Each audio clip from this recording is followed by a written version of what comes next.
Hello everyone. Today our topic is memory and input output interfacing.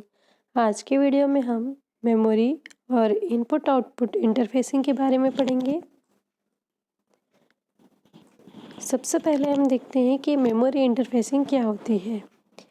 When we are executing any instruction, we need the microprocessor to access the memory for reading instruction code and the data stored in the memory। जब भी हम किसी भी instruction को execute करते हैं तो हमें ज़रूरत होती है कि माइक्रो प्रोसेसर क्या करे कि मेमोरी से किसी भी इंस्ट्रक्शन को रीड करे और या उसमें डेटा को जो डेटा स्टोर है उसे मेमोरी में स्टोर करे। For this both the memory and the माइक्रो प्रोसेसर require some signal to read from and write to register.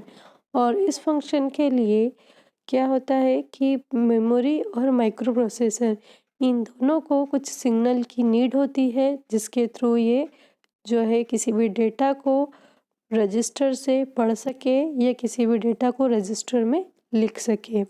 यहाँ पे रजिस्टर एक मिनी स्टोरेज है जहाँ पर डेटा को लिखा जा सकता है और वहाँ से डेटा को पढ़ा भी जा सकता है।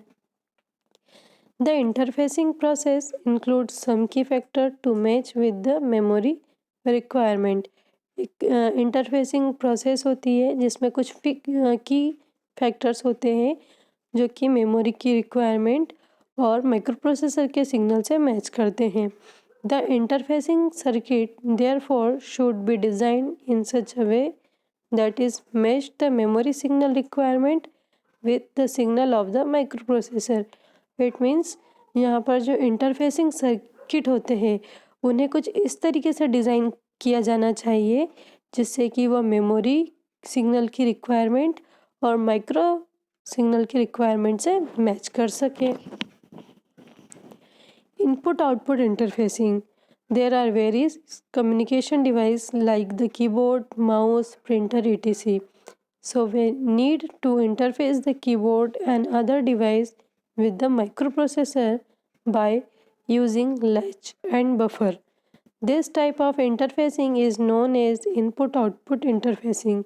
It means यहाँ पर हम देखें कि बहुत सारी कम्युनिकेशन डिवाइस है जैसे कि कीबोर्ड जो कि डेटा को इनपुट के लिए यूज़ किया जाता है, माउस भी डेटा के इनपुट के लिए यूज़ किया जाता है और प्रिंटर डेटा के आउटपुट के लिए यूज़ किया जाता है।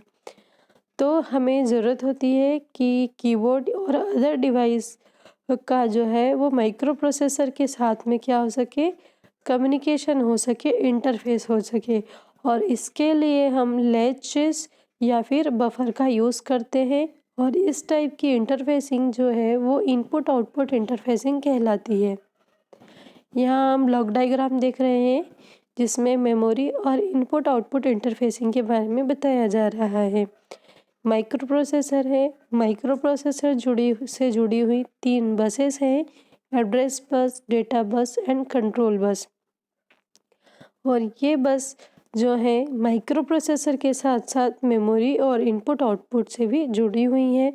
एड्रेस बस जो है एड्रेस को कैरी करने का वर्क करती है, डेटा बस डेटा को कैरी करती है और कंट्रोल बस ओवरऑल सिस्टम का कंट्रोल करती है। तो यहाँ पर हम देखें कि तीनों बसेस जो हैं वो मेमोरी और इनपुट आउटपुट डिवाइस से कनेक्टेड है। इट मीन्स इस तरीके से मेमोरी के और माइक्रो प्रोसेसर के बीच में भी इंटरफेस होता है और इनपुट आउटपुट डिवाइस और माइक्रो प्रोसेसर के बीच में भी इंटरफेस क्रिएट होता है। तो ये था हमारा आज का memory and input output interface. I hope आपको आज की वीडियो यूज़फुल लगे होंगे। Thank you very much.